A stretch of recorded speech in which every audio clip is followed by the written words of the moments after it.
Tevez da solo, Tevez al limite dell'area, li fa fuori tutti, Tevez, si apre la porta, Tevez, gol, da dietro, Pirlo dentro,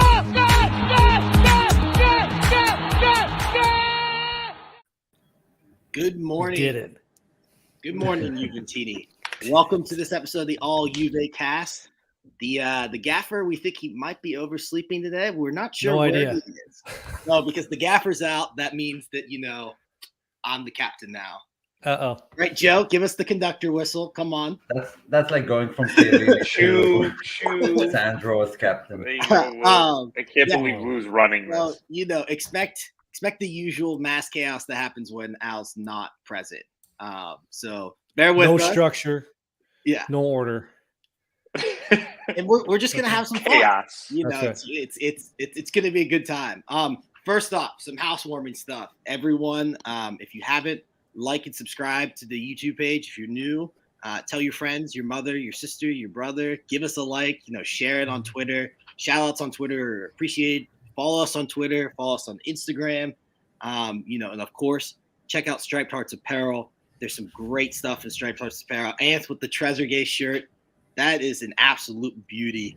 And there's some really good ones. The Lippy shirt was phenomenal. And, there will be more coming out. Al's mind is he's got a unique mind for designs when it comes to shirts. It's as I've gotten to know him, it's something that really, really impresses me. So I couldn't do it. yeah, I couldn't either. Not t-shirts, not like that. But seriously, just like and subscribe and get in the comments, ask us questions. We appreciate everyone who's in the comments for every live, and enjoy the show. And one more thing, housekeeping. Big congratulations to this guy right here. Where is it? This guy What? On his nuptials a couple days ago. Yes.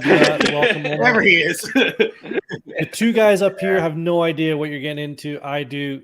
It's Nope. a life-changing event. Congratulations. Your life is now changed for the better. So, Jeez, I Big hope shout not. outs to Omer. Great That's what he opportunity. hopes.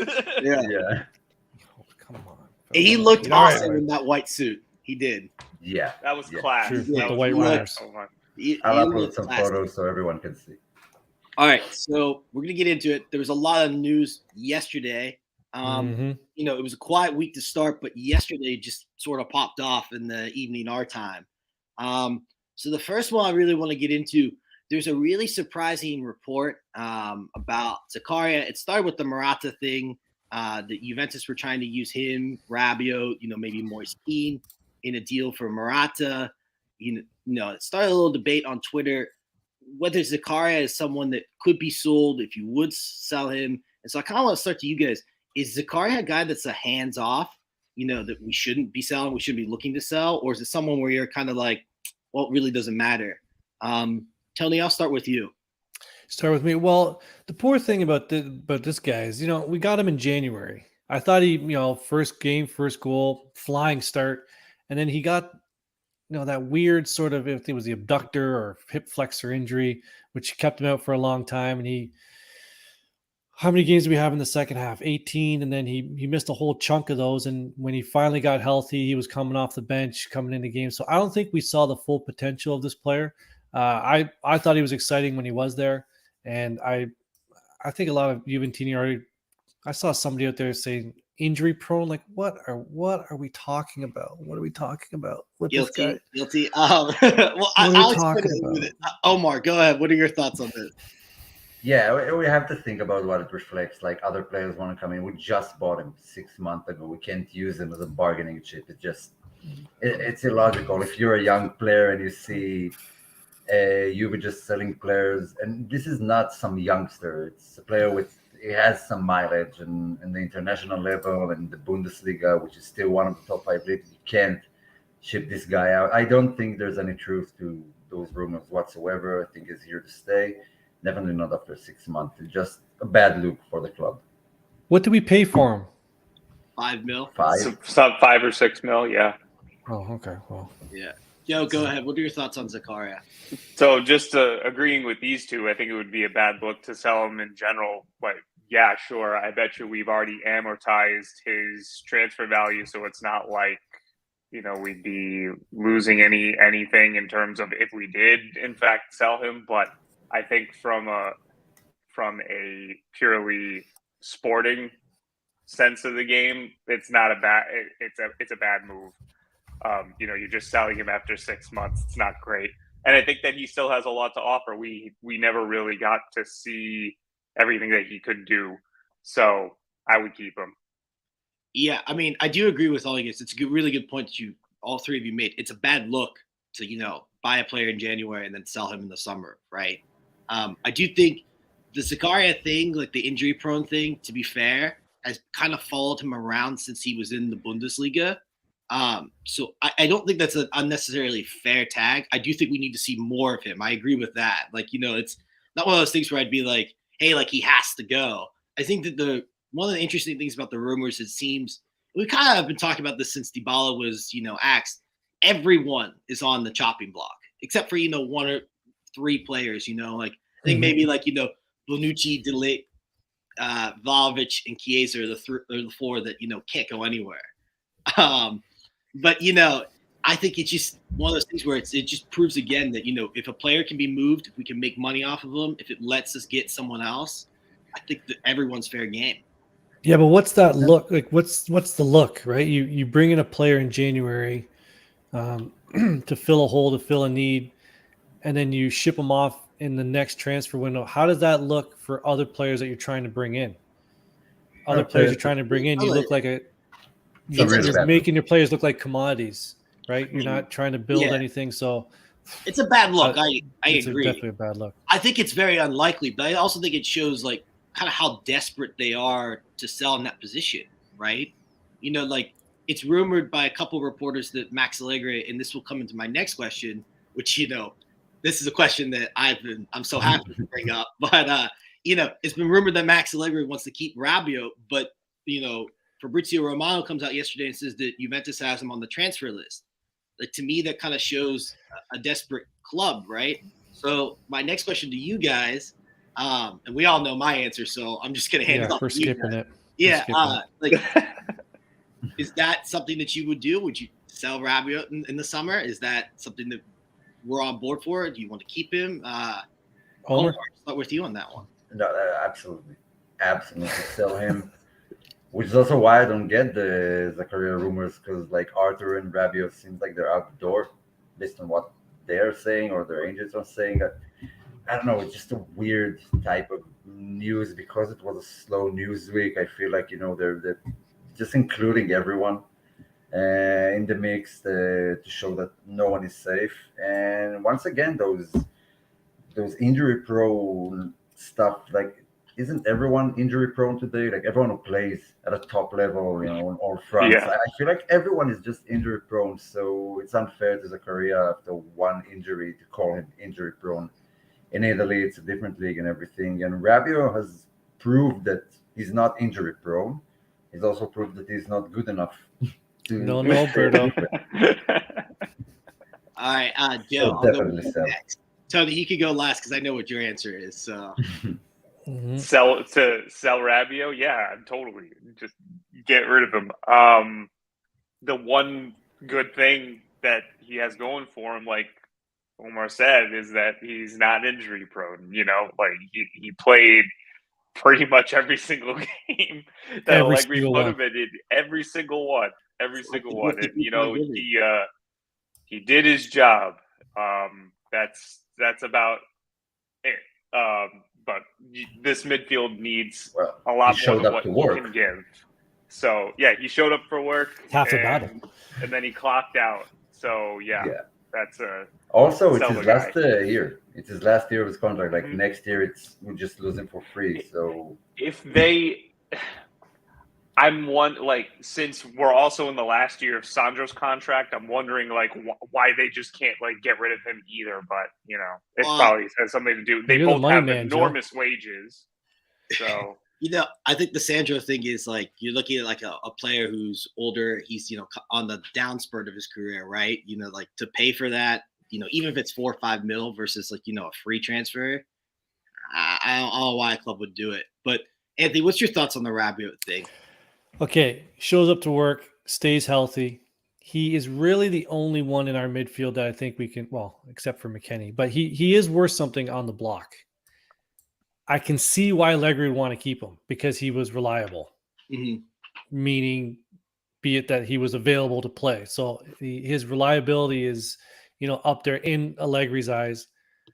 Wouldn't be surprised if he stays, but he does have some value. Now, there is one person whose thoughts we have to get on this, and he should stay in the penalty box because, damn it, when you want it, you have to be like Rabiot, Al. You have to show up to work on time. This isn't some sort of joke, but fine. We'll add you in. Oh, But this is unacceptable. The funny thing about alarms is they don't work unless you set them, everybody. don't worry, we only slandered you for the it's really wild with alarms. They just won't work if you don't. I used to set up my calculator instead of alarm when I was drunk, or like 10:15, and go to sleep, and then wake up 3 hours later. And Omar, never change. I love you. Oh man, sorry. Anyways, Rabiot, what a time to join in. Well, so here's what happened, Al. We were discussing the Zakaria rumors because I think they took fans a little off-put. There was rumors that he was in the Atletico Madrid, deal for Morata. And we were discussing kind of, what kind of look that is for Juventus if they were to sell him or not. And we kind of were like, hey, well, also speaking of midfielders, if it's not Zakaria, Rabiot was rumored, kind of what are your thoughts on all that, Al? Oh man, yeah, like that one was really, this whole thing was wild to me. So I made a mistake too on the whole Zakaria thing because I was thinking, how on earth were they even like discussing moving Zakaria? I didn't even think it was possible, but I was wrong because I thought you couldn't take a player that you got in the winter and move him automatically this summer. Apparently you can, because the only rule against it is you can't play for 3 teams within a season.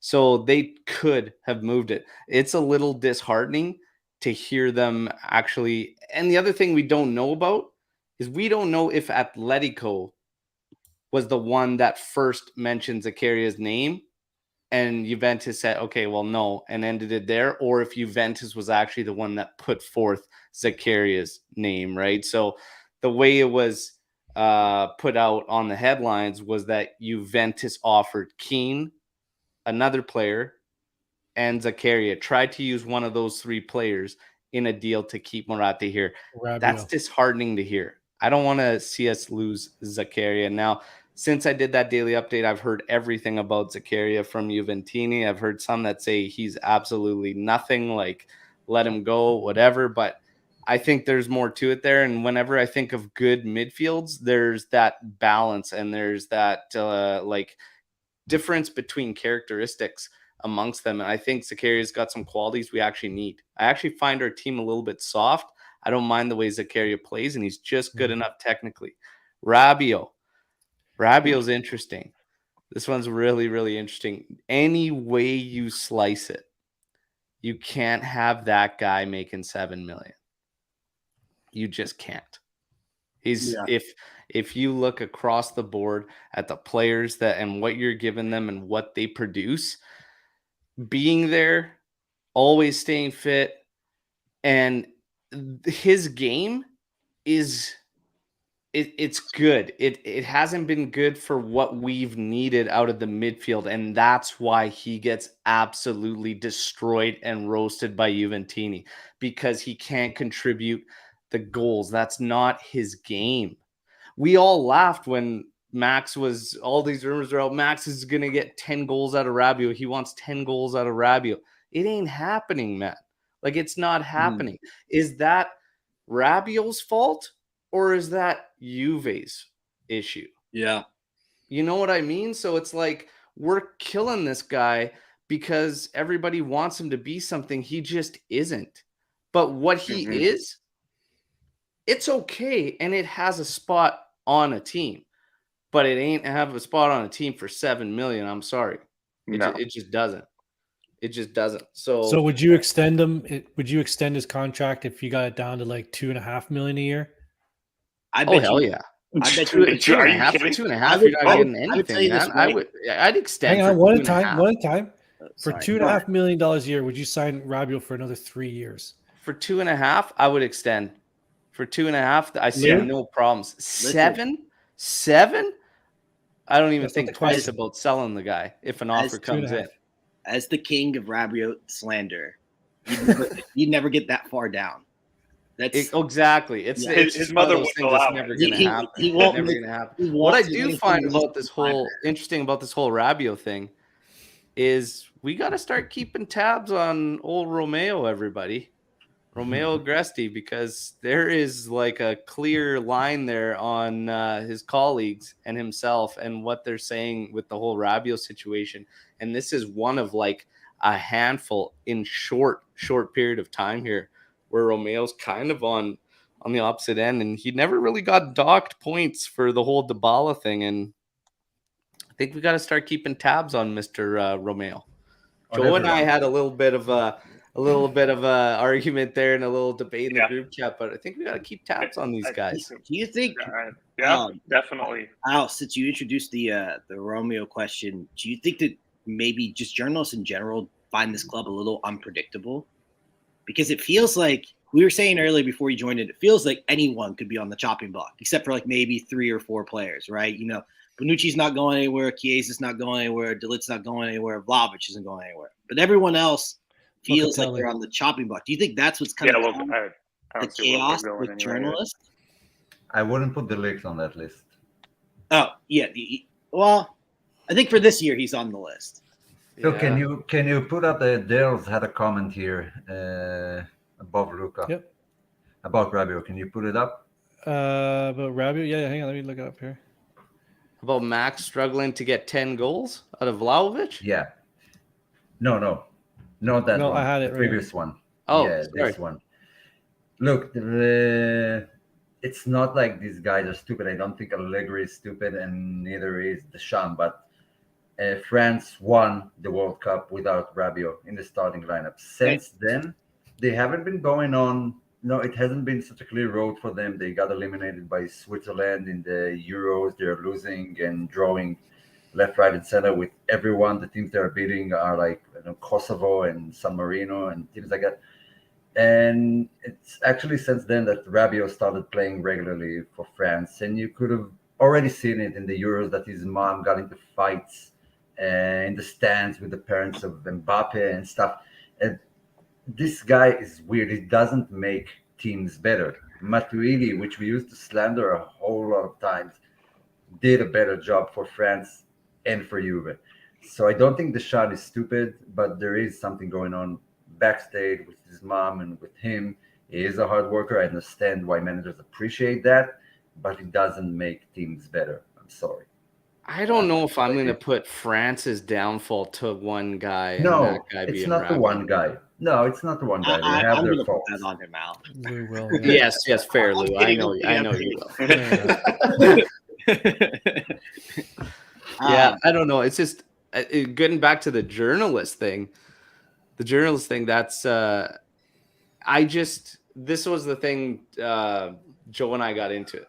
I would expect of a guy like Romeo to get the inside stuff right more often than not and be ahead of the curve amongst the other journalists, right? So when he's not, and like, for instance, let's just use McKennie as an example.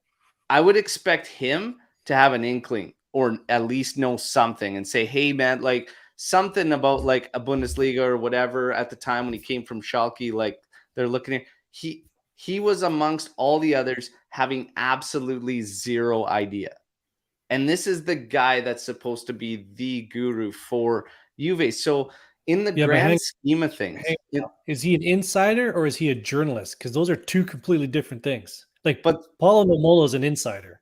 But this is just it. It all comes down to their sources. Nomolo can be seen as more of an insider, but he's just the same as all the other ones. He reports what he gets fed. And this is just it. This is what I'm trying to differentiate. And everybody that's putting Romeo up here and all this and whatnot, could you imagine what would have happened to Malbolano or any of these others if they stuck to their guns as arrogantly as Romeo did with the Dybala thing at 101%? We used to crucify Montblanc. At least he had 98.7 or whatever and left a little bit room for error. 101%. He would have been absolutely torched, roasted, crucified, and so would all the others. The thing is, all these guys, it comes down to them trusting the info that they're being fed. They also don't actually know. They don't actually know. So it's like they've got their sources, they get what they bring in, and it's up to them to choose what they actually put out there and go out with. But as of late, there is a line being drawn there, and it's very, very interesting. And this Rabiot one was one that I was looking at like, whoa, okay. Because even Romeo said, no disrespect to my colleagues, but Rabiot has not been asked to find another team, and he ain't going anywhere or whatnot. So it's going to be very, very interesting. I do have one thing. I want to get Joe's thoughts on this because I know you kind of pushed back on the Romeo slander. So I want to get your thoughts in a minute. But one of the things I've noticed for some of his tweets, a lot more in these interviews, he's kind of been like, instead of just reporting it, he's kind of been like, hey, in my opinion, this is going to happen. And those have been wrong. Yeah. I wonder if it's maybe like more of a change in like how he's kind of reporting things, where it's not just like, hey, Juventus is meeting with Morata, the feeling is negative, right? Versus now it's kind of like, hey, in my opinion, I think, so-and-so is going to stay or go, or, it's one of those things where it's like, it's hard to tell in the context too, because you're not seeing the clips like live, you're getting, like you're reading them online or you're reading tweets. Like it can be hard with the context. So I just want to throw that out there. Joe, do you have any defense for Romeo, kind of the reporting lately? No, honestly, no, I don't. Every journalist is going to they're going to be known for that one time that they're right. But lately, Romeo's he's been deleting tweets. He's been, some stuff like the Dybala thing, kind of wrong. He was wrong on that.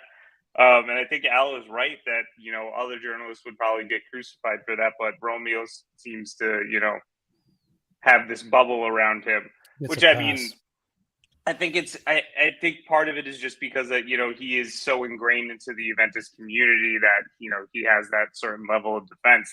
That's honestly it. But no, I think I'm eating my words from that little debate that Al and I had, is that, I think when it comes down to it, these journalists know about as much as we do. They just seem to get fed all of this information, and like Al said, they parse out what they think, one, what they can report, and two, what seems to be, logical sense, or what they truly believe is going to be the outcome. So I think that's also why Romeo is kind of changing direction. He's like, in my opinion, on a lot of these things. But you got to take all of this stuff with a pinch of salt. Regardless, no one really knows what goes on except the club, the management, and the players. So the thing is, that's the question. Are they wrong in what they're saying, or are Juve changing their minds every 2 days? What seems more logical to you? Yeah. So this club has been difficult for me to figure out lately, man. So this is a good segue. Al and I touched on Demiral, and Omer touched on Demiral last week, and whether we would keep him around or whether he would go. In last week's episode featuring Danny Colissimo, if you haven't listened to it, it was a really good time. A lot of fun. And I kind of wanted to open it up. Anthony, I'll start with you. Now that Demiral, after, it seemed like he wasn't going to stay at Atalanta, now he is being redeemed.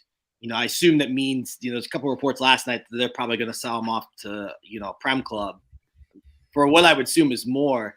Do you think it was a mistake not to get that option back, or, what's your feelings around Demiral kind of being redeemed? Well, I don't have to reiterate my feelings on past business deals, right? That was a deal that was done in the past, and it's come to, the Reapers come to pay now. So what is it? Now the deadline passed at 20 million. I think it was on Wednesday, and they didn't redeem. So I believe Juventus, in all rights, could have just said, sorry, Ant, I was wrong. I was wrong. I thought that I got the deadlines incorrect. I got him mixed up and confused. Morata's deadline came up, and he went back to Atletico. Demiral's was still in play, and that's why they have option. So that was my mistake, man. Demiral, I thought Demiral's, I was the same as you. I thought Demiral's option was passed, and I thought I read somewhere it was reported that it was the 15th, but apparently that wasn't the case, and they were still, that's why they're taking it, because it is still under the option. So it's a moot point. The deal is that they can redeem him for 20 million and sell him off. So my opinion means nothing because we have no option to even keep him. So the deal's done. You want to play the hypothetical game. If there was a deadline and it came up and we had the option to keep him, 100% keep him. It fills a hole that we need without spending a penny. Yeah. Right. And then you can spend that money, whatever we have, 85 million plus the sell-offs at other positions. But I would have kept him in a heartbeat. Now people are saying, sell Rugani. I don't know who's buying Rugani. Somebody would have bought him for a bag of balls, but definitely 100% would have kept Demiral. Yeah, it's 20 mil, 8 mil bonus, and 10% on the sell-on. It's not bad. I mean, everybody's talking about what we paid for him, but everybody's got to remember that's prorated because of the term. So it's actually, it's good. Like in terms of the capital, it's not bad. In terms of capital to the team, it's actually okay. He only had one. I'm pretty sure he had one contract year left, maybe two. He might have had two. So it's okay. It's still capital, right? And we don't know if he would have been satisfied because we don't know Bonucci's level and what's the latest rumors, like again contradicting reports. One saying that Bonucci is going to be used almost like a Chiellini-esque to this year, and the other is that no, he's your main starter next to De Ligt. So not knowing that, would Demiral have been happy again? Would he have wanted to stay, or would he just ask for another sale? It's tough to say, right? That's a really good point. And again, that's why I feel like because there's so much uncertainty with Juventus in the market, right? Like what can they afford? What can they bring in? People talking with people on Twitter, Tony and I have debated this a little bit back and forth. I see maybe 3 or 4, maybe 5 signs. Tony thinks that we might be able to do some stuff, get a couple more, but you could argue, hey, Juventus could use 7 to 8 players, right? But how do they get there, right? And I think a lot of the confliction is, like a report that says, hey, Bonucci could be in the Chiellini role. Yeah, ideally that could happen if they bought a younger player or brought in a younger player. The question is, another player. The question is, can they do that, and how will they do that? And that's where you get those dual reports. This is where this comes in, and people need to be patient a little bit. Yeah. Look at the January window. We did nothing for the first 3 weeks. And then it was an all-out barn fire the last week. So I don't think anything's going to happen remember, the market hasn't opened. It's not even open yet. Yeah. So July 1st, I think it's going to be August time before we start seeing some movement. Probably right, Ant. Yeah, I agree. I mean, we have to sell players before we do anything. But one player could come in, could be, done as soon as this weekend, so they say, Angel Di Maria. Now, we had this debate last week on the show about what we thought about it. But now, apparently, the feelings are positive around Di Maria. And I think the last deal I read was $7 million a year, a 1 year with an option for a second. I just saw Joe wins, so I'm going to start with him. Now that the feelings are positive, what do you think about Di Maria? Are you back on board? Is this guy bipolar or what? No, it's just like make up your mind. Do you want to play for the Do you want to play for the club? Do you not want to play for the club? That's honestly what it comes down to. I think he's a great player. I think he would be a great option for a 1 year contract, maybe extend it. But that's right. Exactly. It's just come on. I think that for me, the biggest thing is that I genuinely want someone who wants to play for the club. That is the bottom line. I want them to be able to give their all to the club. And the more I think about it, sometimes I think that this would just be a good payday for Di Maria before he maybe, joins MLS or maybe goes back to Argentina. Don't know. I'm speculating. It could very well be that, but he's still an incredibly talented player, and I think that the list for really talented right wingers or wingers in general is kind of slim. So our options are we don't have a whole plethora to pick from, so to speak. So we'd have to really look at how we structure this deal if we go through with it. But yeah, that's my 2 cents. Omer, your thoughts changed at all in the last week? No, I've been thinking about it as much as Joe thinks about shampoo. It just, I don't know. I don't think Di Maria like he's on vacation with his family. I don't think he's talking to someone every day. I want Juve. I want to stay in Paris. I want to go to Barcelona. I don't buy the Barcelona rumors at all. They allegedly signed like 5 players already, and none of them have signed.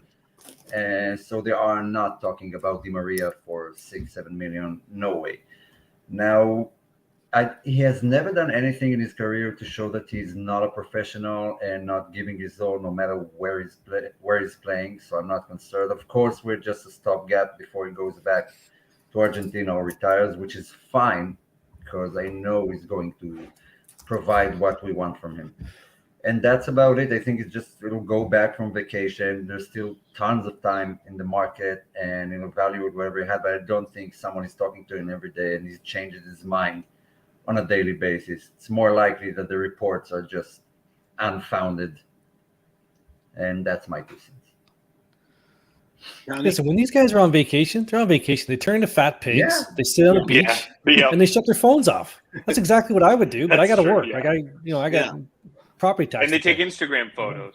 And there you go. Like they don't give a crap. Like they'll worry about this stuff July 1st. I doubt we'll hear something this weekend, but these guys are they're training day in, day out. They have these food regimens. They're traveling all over the place. They're on vacation, man. I'd do the exact same thing. I'd be stuffing my face and down in beers and sitting on the beach. Wife, family, kids. It's their time. Like, them too. They're talking to their agent every day. But you do want Di Maria, right, Tony? Yes, 100%. Okay. Need him. Al, so last week? Real quick, on the last topic, anything over 8 million is capital gain for Juventus on Demiral sale. So just to close that out, everybody who feels bad about that deal, anything over 8 mil is capital. Second, Dells is asking, do you think Dybala told Di Maria to stay away? Do you trust somebody who looks like that? Would you listen to somebody's advice if they look like that? That looks like an Inter player to me. That looks like combination of a Samoan knight at the Roxbury, that necklace. I don't know what's going on there, but anyway, I was going to save that question for last. Guy that looks like that. Oh my God, he's turned into an Inter player in like a matter of seconds. What seems like with these photos, but Di Maria, I think. When you look at this, I mean, it makes sense in the grand scheme of things if he had another option to kind of wait and see. And you know what? Wife, kids, family, listen to the player's words too, because that tells you way more than anything you're going to get out of journalists. And he specifically said he's always made decisions based on his career and himself. And this one was the time he was going to listen to his family most of all. Right. So to me, as soon as Barca starts entering the mix right around that time and whatnot, and all of a sudden things stall with Juventus, he knows what's been put forth by Juventus. And throughout all that time, you never heard of difference in options and what Juventus was offering. You heard Juventus was trying to take advantage of the growth decree by making it 2-year deal. Di Maria doesn't want a 2-year deal. It was plain and simple, and that's what you were getting for weeks, like every single day. Now it's like it's the 1-year offer. If it's going to be 1-year offer, this is what's coming from us. Di Maria's obviously waiting. It doesn't appear that Spain is going to be an option for him. Unless it's a team that he probably doesn't want to play for. So He's probably weighing things out, and now it's probably like, Kate, Juve is going to be the best one. He's probably going to talk to his family and sort things out. It for me, it makes sense. That's not locked in immediately, and it wasn't locked in immediately. As far as Di Maria goes, the player, that opens up a lot of freedom and changes the Mercato drastically for Juventus, even with him being a 1-year stopgap, because it doesn't chew away at that transfer budget. So that's big. His salary is essentially handled in our outgoings that we had.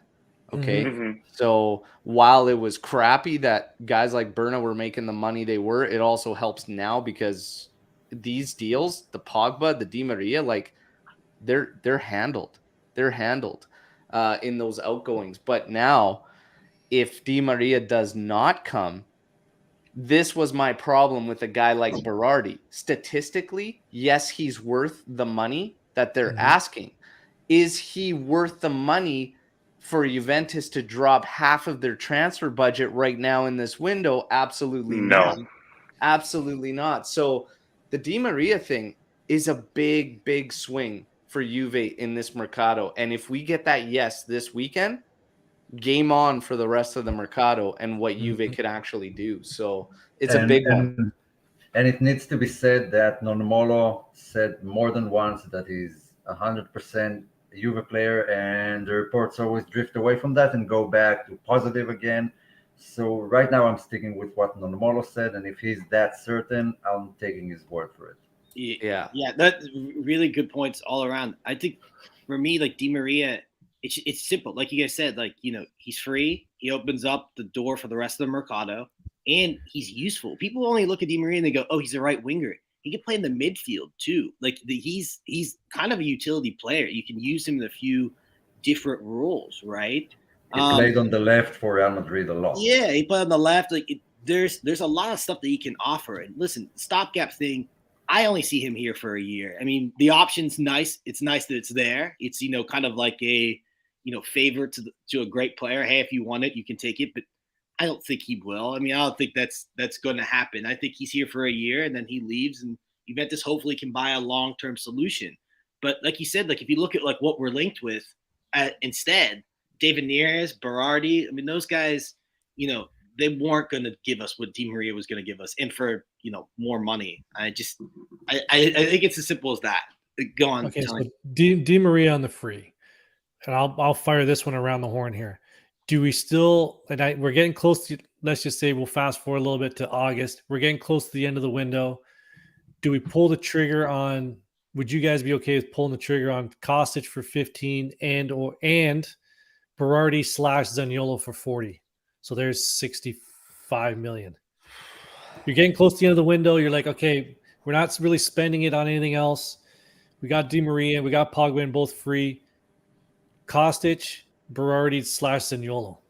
Well, I think Kostic, he depends on Morata, correct? That's what bothers me in this whole thing is the latest rumors on Kostic, because for me, I think that needs to be a standalone piece of business at 15 million euro. Yeah. That doesn't depend on any of this other stuff. Like, I don't know. That's a good signing that makes sense for Juve, and that should just be wrapped up. No questions asked about the rest. In my personal opinion, I don't know. What do you guys think on Kostic? No. To answer your question directly, Tony, I would take Kostic and I wouldn't touch the other two. That's just you wouldn't even take the other two. If we had to go Zaniolo, okay. I like Zaniolo too. I would go with Zaniolo if I go Zaniolo, and if you could bring it down with Rovella, I'd probably do that. If you also bring in Kostic to this team, and you've already brought Pogba to this team, I'd probably do that, and I'd probably swing that and try and get that money down so you still have money, because I'd go in on Molina as a right back as well. And if all of a sudden you've got Pogba, Zaniolo, Molina, and Kostic, I feel a lot better about the roster going into the next season, right? And then as a vice to Vlahovic, you still need a little bit of money there too, right? That's why going to be the last deal, I think. Yeah, that's why I was no for Zaniolo or Berardi, because I mean, you're right. They might be able to get the money down with Rovella. I I feel like Roma's going to hardball The us. thing with Berardi is there's no end game. We got to stay away from deals where there's no end game. Zaniolo will still hold value. We got to get away from bringing in the guys that come end of term, if you want to move or whatnot, you're just going to struggle to. And Berardi's going to be that guy. He's going to be that guy. If you bring him in and it's like 3 year, 4 year, there's going to be no end game there, man. There's going to be no end game there. Whereas Zaniolo on a 3 year or something, you can do something at the end of that, right? Yeah, if you're going to bring in no end games, they got to be guys that like this Di Maria deal where he could still impact that position given his age, and you're just chalking up that money as that 1 year kind of stopgap thing, and you're good to go. A vice to Vlahovic, I would also consider somebody with no end game on their contract because of the position that's going to be filled. Vlahovic's time is not sacrificed in any way, shape, or form, and you don't really care what happens at the position behind him. The best case scenario for me is Simeone in behind Vlahovic, because there could be something further on down the line for a player like that, right? Omer? Yeah, I basically agree with that. Simeone is the ideal one for me. I won't take Berardi no matter what. I will go for Zaniolo, but maybe I'll just wait another season. It's a tricky one because Roma, it looks like they have a good thing going, and Mourinho does make players stay because they like training for him and stuff. So maybe another season will convince him to sign a new contract with Roma. But if not, then that is final year, and then we have the upper hand in the negotiations. Right now, Roma can ask for 70, and if we want them, that's what we have to pay, or include some Rovella or anything. And I will remind that Zule has been rumored a couple of times to stay with the team for the next season. No one has debunked that. No reports that he's planned in a loan or anything, or as a bargaining chip. So it looked like he's staying too with the first team. That's another winger. So basically, we just need one more, in my opinion. It should be Zaniolo. Yeah. To your question, yes, I would take like I agree with all of what these guys have been saying. I think that Kostic should be separate, like a separate business deal. That to me, that is a slam dunk transfer. I feel like that we can get that done. That's totally fine. I would avoid Berardi like the plague. I would definitely go for Zaniolo, but I don't think now is the time. In my mind, I still feel like this was his first actual season, really showcasing what he can do. I would give him another season at Roma before we even think about going in that direction with him. So yeah, I think the Vice Vlahovic, that's going to be the last deal, because Agresti said in one of his interviews, he said one of his contacts, Juventus, told him it would shock you the amount of players that offered themselves to Juventus.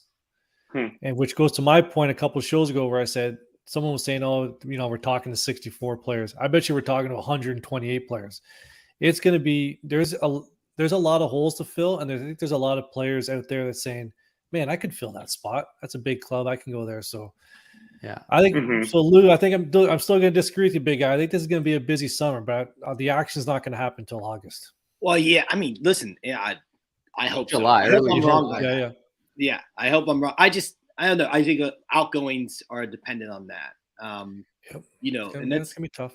It's something that I was kind of looking. If you like, the outgoing thing, I think dictates a lot of it. But if we could get some clarity here, I think Morata, we all think probably isn't coming. That's the latest. Like, he's not coming. But if I would take him back, but it looks like he's not coming. So if we could get Pogba, we could get Di Maria. Like, that's a good step to the rest of the Mercato. Then you could say, hey, let's work on Kostic. Let's work on Molina. Who can we sell to get someone else on top of that? I think the market changes a little bit once those two deals are done and in the books. Yeah.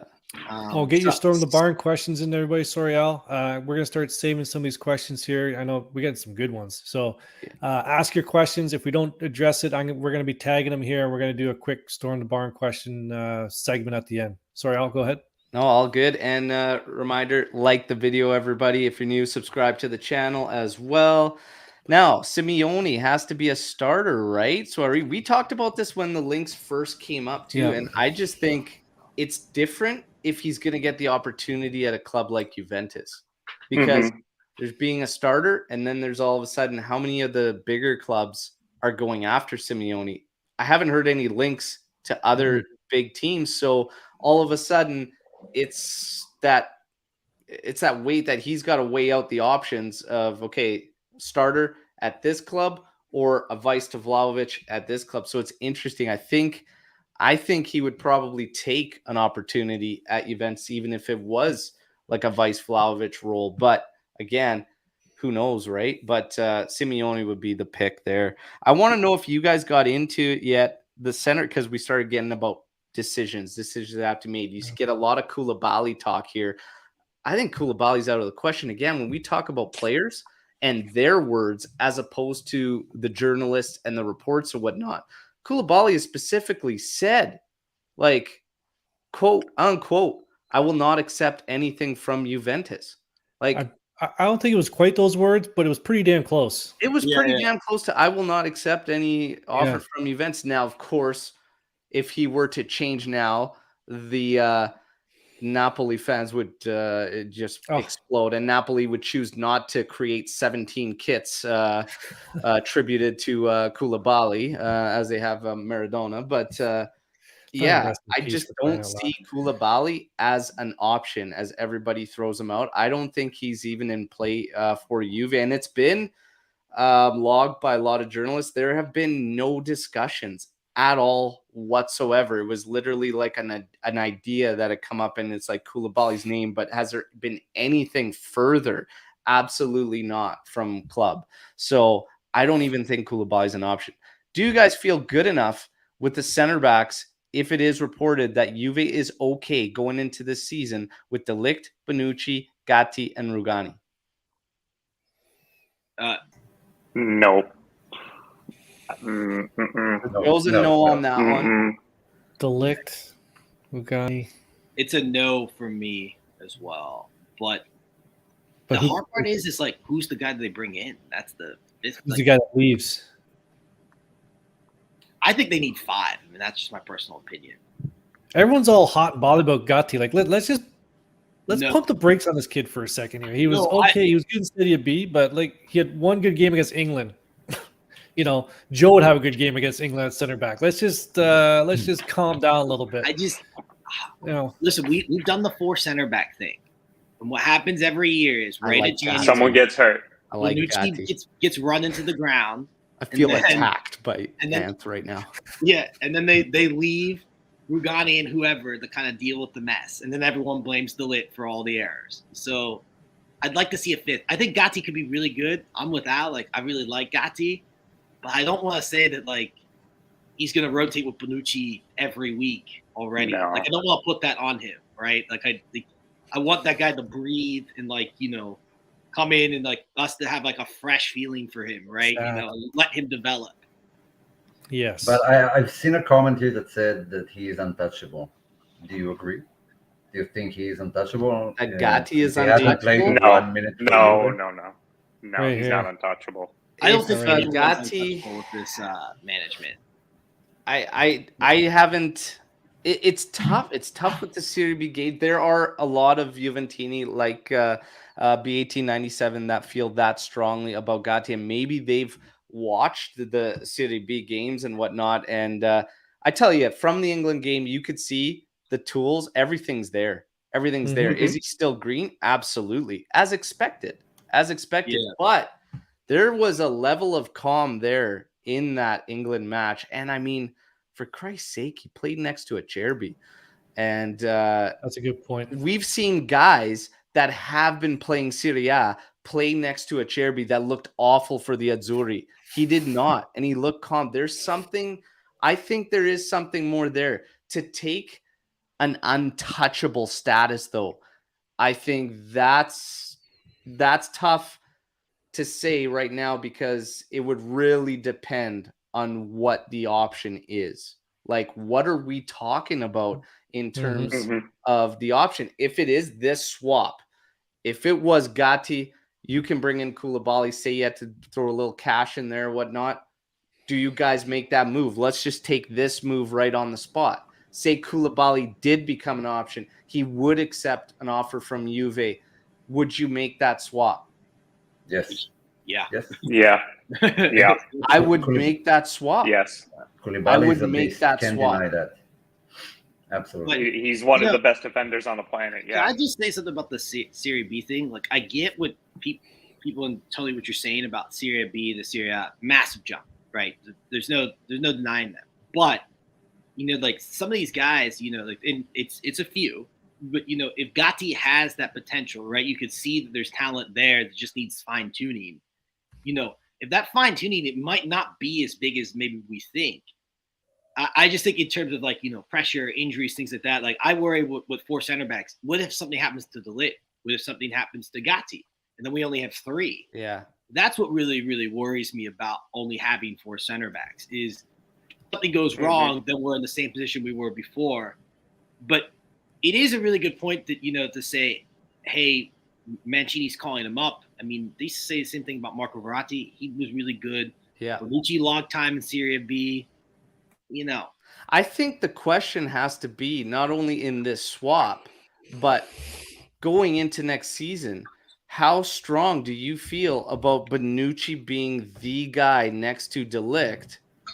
And if you had the opportunity to bring Koulibaly, do you risk Gatti knowing that he could very well become one of the top D-men in the league at some point? It's weighing that question out. And for 100%. me, right now, it's not strong enough right next to De Ligt. And Koulibaly is you bring one of the best Koulibaly, defenders it's in the league. Instantly, that's a monster combination. 100%. Monster combination immediately. But Yep. it does, I could see the Juventini that wouldn't make that swap deal, because if you look grand scheme of things, are we win now mode, or are we building for something that could be absolutely incredible a few years down the road? And Gatti would then be the answer to that one, whereas Koulibaly would be the instant impact to that center back role. So that's not an easy question, to be honest. Wait, do we agree that we're not even discussing it, but do we agree that out of the 4 guys we have, and if you have to sell one and bring someone in, Rugani is the guy? Like, staying with De Ligt, Bonucci, Gatti, Koulibaly, possibly? Rugani would be. Oh yeah. Rugani would be. Yep. And I gotta say, I like Gatti's trajectory, his career trajectory so far. Like, he hasn't been like his golden boy. I like the hidden gems that are not worth 70 million by the time they're 18. And those guys tend to do better because they've been around the block. Like Luca Toni was still driving on, getting to trainings on a train with his shoes hanging on his shoulder, just playing in Serie C. And by the time he was 26, I think he moved to Fiorentina, and then his career went up. So he knew what it's like to play at the lower levels that he didn't have. And Gatti feels like kind of the same. I like what he has done so far, but I wouldn't call him untouchable since he hasn't played 1 minute at the top level. Yeah. Not untouchable yet.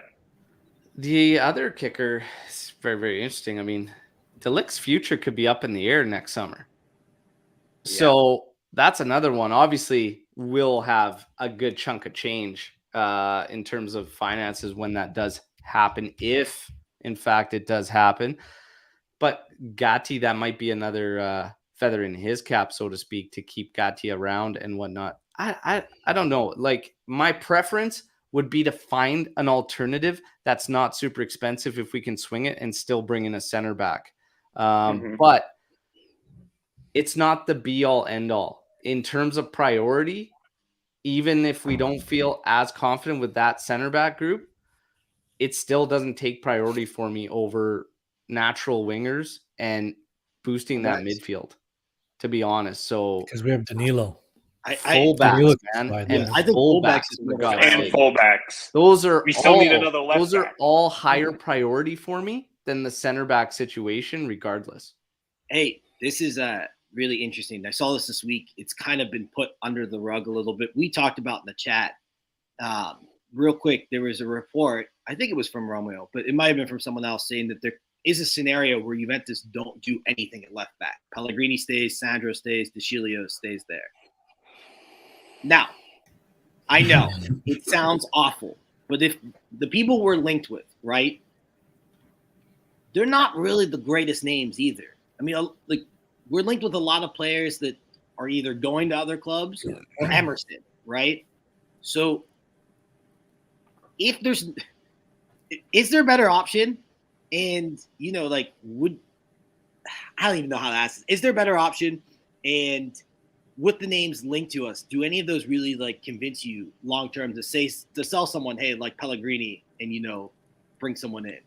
I'll start with this one because I'll make it nice and short. So Raph and I, member all Juve cast, completely opposite ends of the life spectrum right now.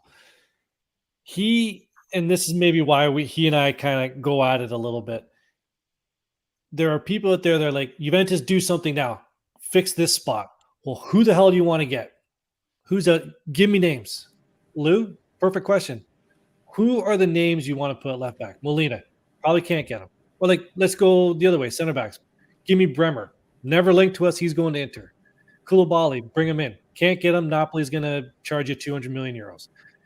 You know, there's just the pool of players for certain positions it's starting to dry up, or it's just there is no water in that pool. And there's no tougher position to fill than left back, in my opinion. Yep. Like how many world-class left backs are out there, and how many of these teams will sell their left backs? And even Windal, which is possibly right now from the guys we're linked with, is my favorite option. The guys from Ajax, you know, from a few years ago, proved that the jump in quality and playing style is not that easy. Frankie De Jong, Donny van de Beek, even De Ligt. It's just not the same being good in the Eredivisie and being good in England, Spain, Italy, Germany, etc. So we have to gamble on someone in the end. Like, there are no possibilities out there that are a sure thing. We can go for Marcelo if you want. But that's my point. You don't have to gamble and this is something that us North Americans, we see a little bit more in the NFL. You think forward about next year's free agent market. Like, these players are going to be up next year. So you're like, okay, shit. This year I'm going to suffer with Sandro because he's gone next year. Pellegrini's a young, you know what I mean? The management is going to do that in certain positions. Just say, okay, this market is short on quarterbacks, wide receivers. It's short on left backs, fullbacks. But next summer or in the January window, we have a better shot at getting this list of players. We don't know that list. And I wouldn't be surprised if that's what's happening. Joe, Alberto, I want to get your thoughts, but I don't want to forget this because De Sciglio, we should mention, we haven't talked about yet on the show. He did extend this week. So, you know, congrats to De Sciglio. I personally would get rid of Luca Pellegrini so we could bring in a player like Molina at right back, because I think that, you know, fullbacks are more progressive, and I think he's a long-term replacement to Danilo. You know, who I love Danilo, but he's 31, 32. You know, eventually we got to start looking there. And I would start De Sciglio at left back for a year. I'm gonna get roasted for that. It's a hot take, but you know, Joe, Al, Anybody but Sandro. We should have just given that guy his money and told him to go somewhere else. Listen, like, you got to pay honestly, Ramsey off. Sandro's not going anywhere, Joe. Yeah. Same thing with Ramsey. Just give the man his money to get him to go away. The thing is they're not going to do it to multiple contracts. That's the problem. No, of course but not. That said, what I would do, they seemingly can't as well, because again, everything we've talked about for a month now, which is the amount of work Juventus has to do, right? Because I stand behind what I say when I say I wouldn't even have Sandro around this year. I don't even care. We have to pay you anyways. Okay, that's great, but see you later. Like, there's no benefit to keeping that guy around, in my personal, honest opinion. So the problem then becomes, now you're down to De Sciglio and Danilo. And the other problem is You can't sell Pellegrini in that situation, whereas you can use the Pellegrini money to fund a move elsewhere. So Sandro's not going anywhere, everybody. I'm really sorry to say it. He's going to be there. The De Sciglio move for me was what kind of unlocks Juve their ability to sell Luca Pellegrini, and I see that coming. And Molina on the right side, that might be the sacrifice we have to make, everybody, is to deal with Sandro being around so that they could sell Pellegrini so that they could bring in Molina. Would I do that? I think we have to add a player like Molina. So I would do it because I think we have to bring him in at right back. You have to bring in a right back if you're Juventus. I love Danilo and everything, and he's the great utility guy or whatnot. We need a guy that can, take the bull by the horn, so to speak, at a fullback position. Molina would be a big, big boost to this team. Cuadrado, he may end up being used further up the pitch because of how many outgoings are happening up top there. That's another reality we might have to face, everybody. So it's like one of those things where most are going to be happy that he's no longer at the fullback position. To be honest, he makes as many errors up forward as he does at the back. So pick your poison. We just need him to get back to setting up goals and find a way to get service into Vlahovic. And if that means Cuadrado further up the pitch more, then let's make it happen. Don't forget, at some point, and the recovery's going great, Chiesa will be back. But for me, Kostic, Chiesa is good as a 1-2. You bring Di Maria in there, and that's in the fold, even better. But Molina, find a way to get Molina in a Juve kit. Yeah. It also raises the question about what players say, how loyal they are to the club and how much they love the club. And Sandro is not willing to move and to earn his another 6 million, and that says a lot about how he really feels about the club. It also said it about Dybala and a few other players. The players say they really love the club and take a pay cut in order to stay because they look at the grand scheme of things and what the club has to do. Those are the guys you should keep. A guy like Sandro, his actions at the moment show that he doesn't care about Juve and he cares about money. I love my company, but if they came to me and said, hey, man, you got to take a 50% pay cut, I'd say, screw you, I'm out of here. Like, let's not forget. Yeah, but that's another thing you see more in North American. That's another thing you see more in North American sports, though, guys. Ant was bringing up North American sports as far as player lists. Pay cuts is more of something you see in North America, too. And we've seen, arguably, the GOAT, Brady, do it for years and years on end so that he could make sure his team was competitive enough to take him where he wanted to go, which was win championships. It's he didn't crazy. Get pay raises. He didn't. I get what Anthony's saying about their personal well-being and stuff, but just don't feed us these lines about love for the club and whatnot. And just Sandro's not doing say that. it for what He's it not is. Leaving. No, it's okay. Have some he's not leaving. Like, no, if my contract's not up, I'm taking this. Like it's okay to say I'm here for the money. There's no problem with it. But Khedira used to say it all the time and never play. And do you love him? Do you like him? Do you want him back? And don't compare your job. You're not making millions, and you're still. It's all useful. relative. It's all relative. You're not making more than your boss. In football, most players make more than their boss. It's not the same type of business. You can compare your pay raises to these guys. Yeah, but we're making $6 million to $3 million. That's $3 million. That's a lot of money. No one's going to say yes to that. No problem. Say I want the money. I'm fine with it. I can get behind it. If you're saying you love the club, but your actions show otherwise, then don't say you love the club or don't expect the love from the fans to come back to you. I'm under contract. Give me my money. We'll talk next year. I would hope we have a little. I like to think, Ant, you've got quite a bit of pride too, though. If you were underperforming to the level of Sandro, I think you would be like, okay, maybe feel a little bit different. If you're still, if he was a top performer, it wouldn't even be a discussion. Nobody would care. The fact that he offers very, very little now and has for several years, and you love the club, maybe. Also, no one has asked the Lick to take a pay cut. No, also too, like he's aging. He's not 21, 22. He's 31. He's gonna be 32 next year. It's not unrealistic to be like to him. The same thing that people said with Cuadrado about the rumor about him, not wanting one.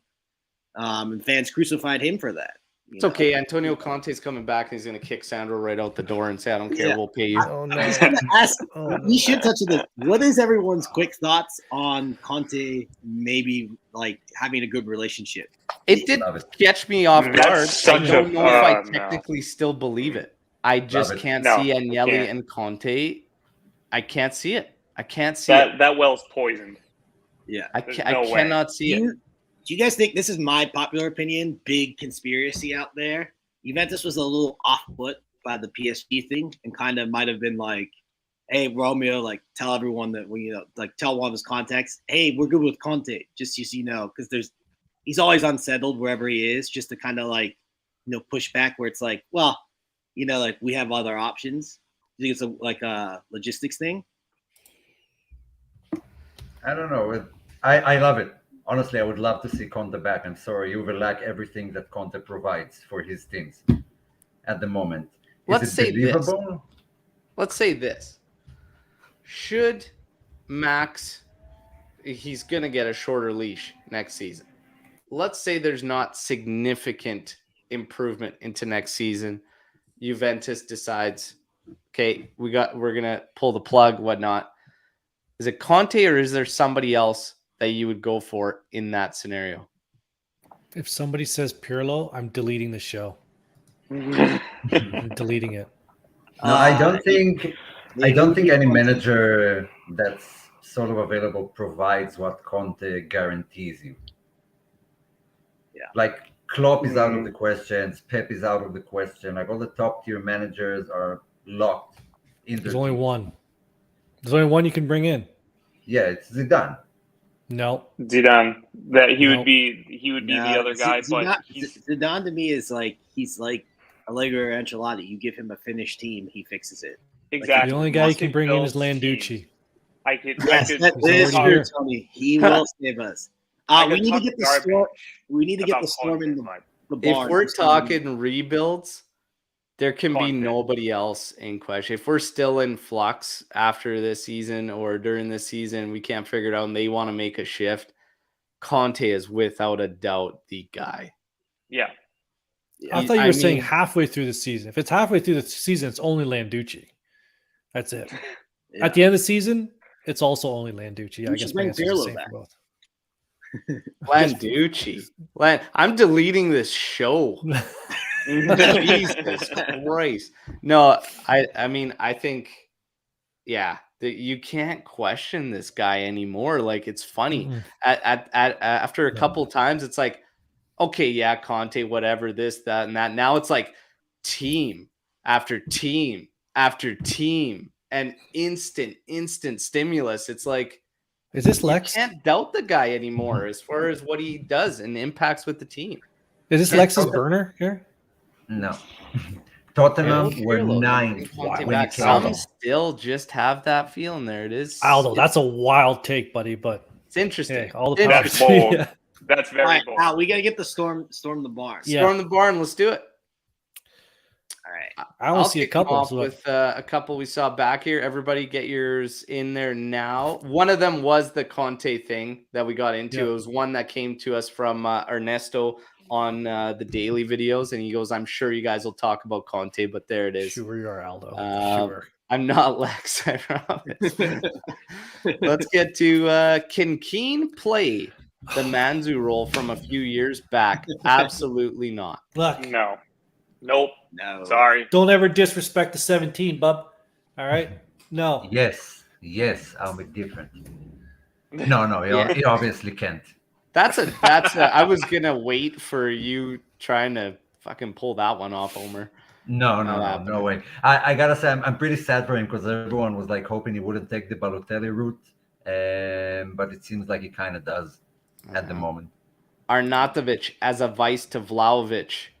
I got a lot of heat on this one. It's a yes for me. It's a yes from me. I know he's 33 years old, but everybody's got to remember there's two things for me. We're a super, super soft team, and I like that asshole in Arnautovic, and I would be okay with it. And it's a vice to Vlahovic. We're not asking this guy to come in and be the guy. I'm okay with it. His numbers on a friggin' weak-ass team are good, and I'd have no problem with it for a short period of time to be a vice to Vlahovic. I'd be okay with Arnautovic. Joe? If it's between him and Simeone, I'm picking Simeone, but you can't. Yeah, his numbers speak for themselves. He's all right. It would be fine. And He's under contract till 2024, so it all depends on the money that we'd have to pay. But yeah, sure, why not? But it depends on the money. Not overly excited. I like the rotation guys to be someone that can grow into a future player and not someone that's already been washed up, but depending on the money. Yeah. It's all about the Benjamins, baby. Al, sir, have you sacked Alexa from the show? No, but it's gotten close. Pick a new handle very, very soon, Yeah. or that is in question. So there you go. Lex, get on it. Is Rovella untouchable? The Hive. I said it earlier. If depending on how the Mercato could swing, not necessarily for me. He's not untouchable, but same as Gatti. He shows a lot of promise. Same thing like Gatti, you know. He would be my pick to stay, but he's not untouchable. Yeah. He showed a lot of promise against that under 21 U5 side that he played last week. He had a goal against him, which was unbelievable. I think Danny Lucci was playing against him. So yeah, hey, you want to know something? Ravella Hive, all the power. No one's Ant's gonna fight that Hive until it's dead. Rovella's going to be in the first team squad this year. Possibly. Yeah. Would you guys give a new exciting manager like Graham Potter the Juventus job? What? Is that Harry Potter's uncle? Who is that? No. Graham Potter, I think is at Burnley or is somewhere in the Premier League.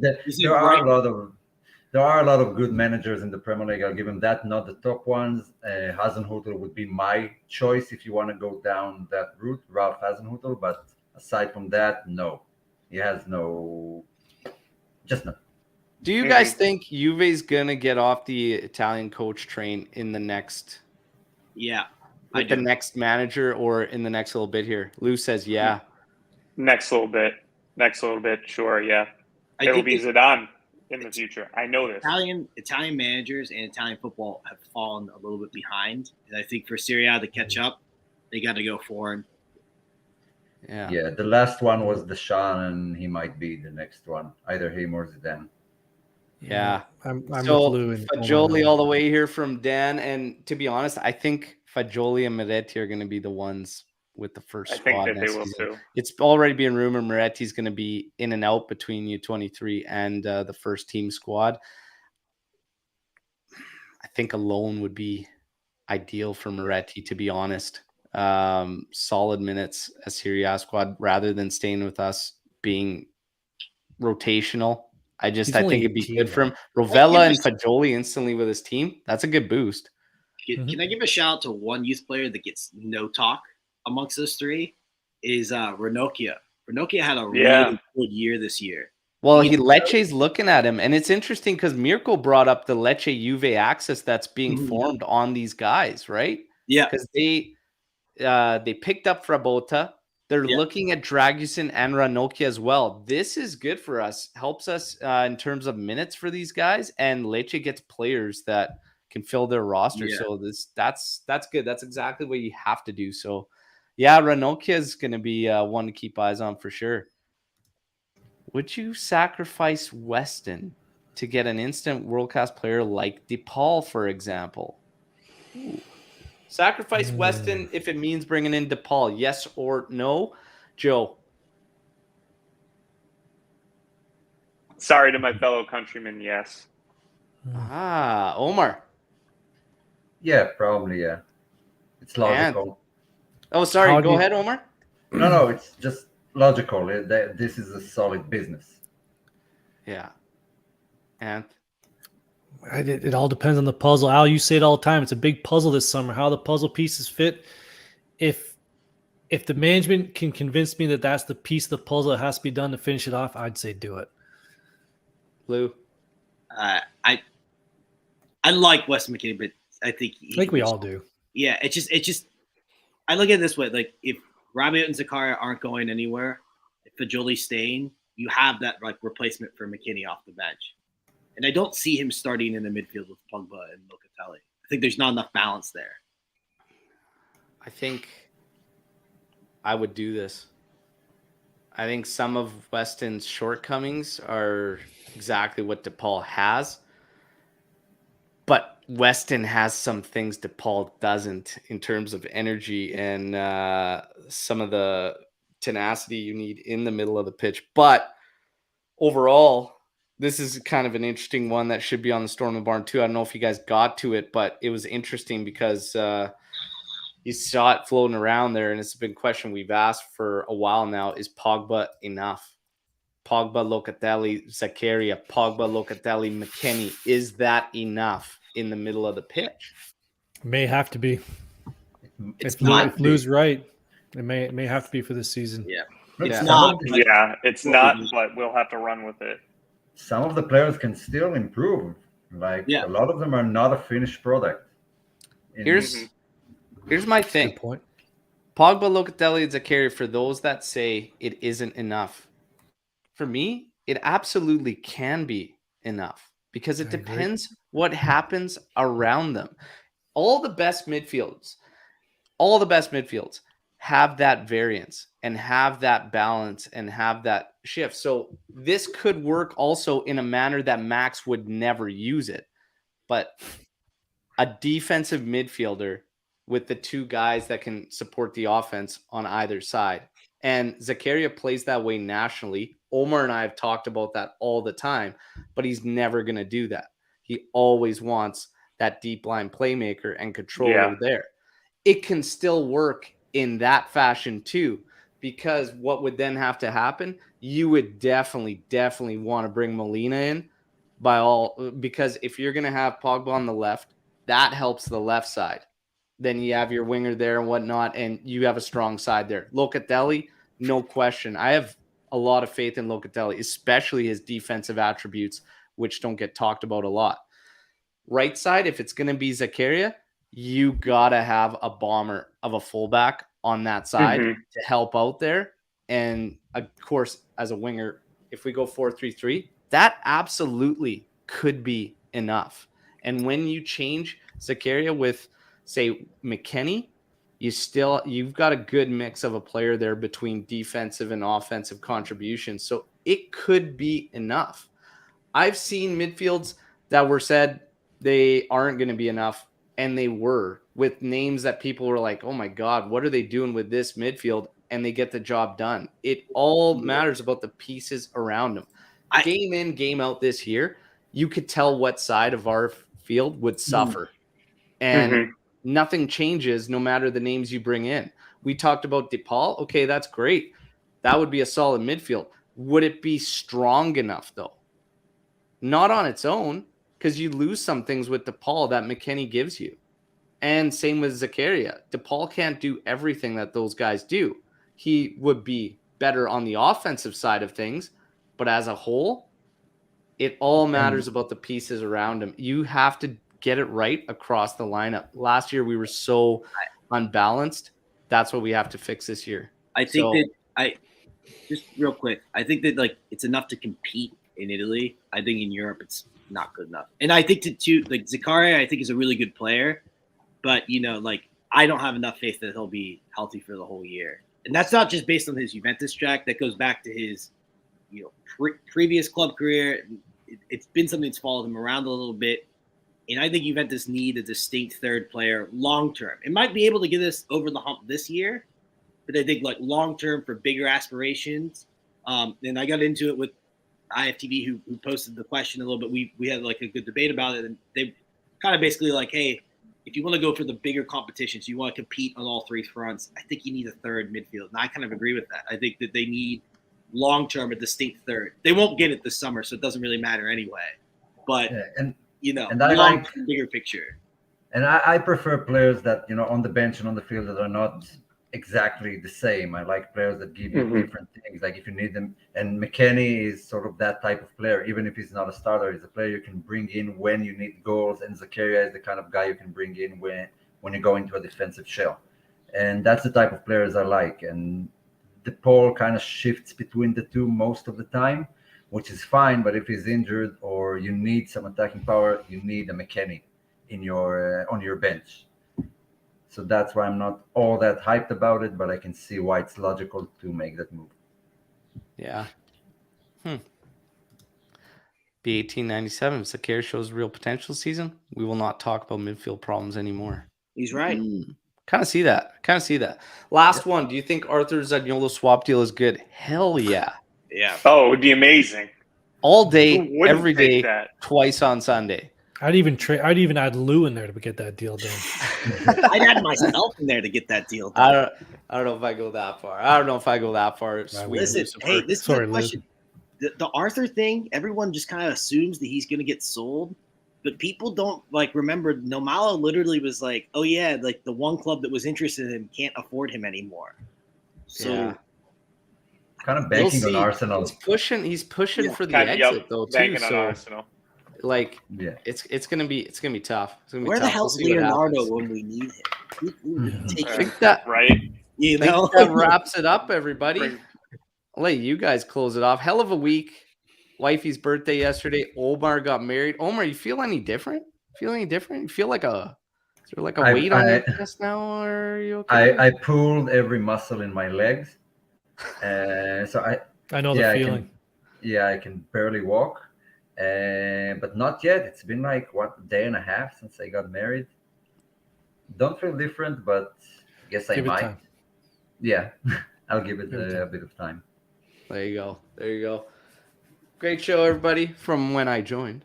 It was fantastic stuff. Slacker. I'm sure it was fantastic before.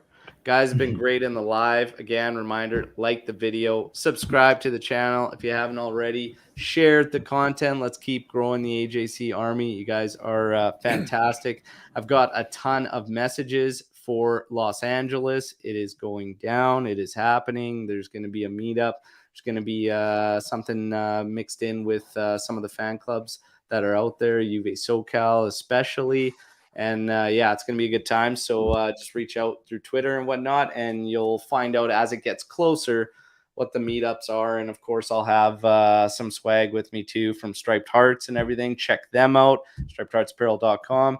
And look forward to that US tour. And Pogba's supposed to be there too. So it's going to be interesting. It's going to be good times. But thanks to you guys as well. Again, I'll remember. Maybe I need to set an alarm reminder to set the alarm. Yeah, you got to get on that. Set reminders for the alarms. Omar killed me with the calculator. That's fantastic. But you guys, awesome job. I'll be back with the daily updates kicking off tomorrow. And let's see if we get that yes from Demiral. Let's see what comes. Early July is what everybody's saying, though, for the moves, obviously, to start being final and everything. This is the last thing I'm going to touch on. Everybody's talking about other teams. This team's doing that. This team's doing this. Who cares? Nothing is finalized. Nothing is actually finalized either with those teams. And the biggest thing here, those other teams don't have as much work as Cherubini and Arrivabene have to do. And these live shows are a great way to tackle that and show you guys that, how extremely difficult it is. They had a job that they walked into that was definitely not sought after, and nobody was envious of the amount of work they had to do. So you have to factor that in. Who cares what the others are doing? They're a little bit more established in terms of where their teams are, but look at what they had to go through to get there. Juve's remained in the mix while trying to clean up this mess. Have faith in Cherubini and Arrivabene. I do, and they at least deserve that much for what they did in January. So everybody remain calm, and let's see what they cook up, all right? As always, Fino alla fine, Forza Juve. Enjoy your weekends, everybody. And Canadian Grand Prix tomorrow. Let's go. Mm-hmm. Let's go. See ya. Ciao tutti.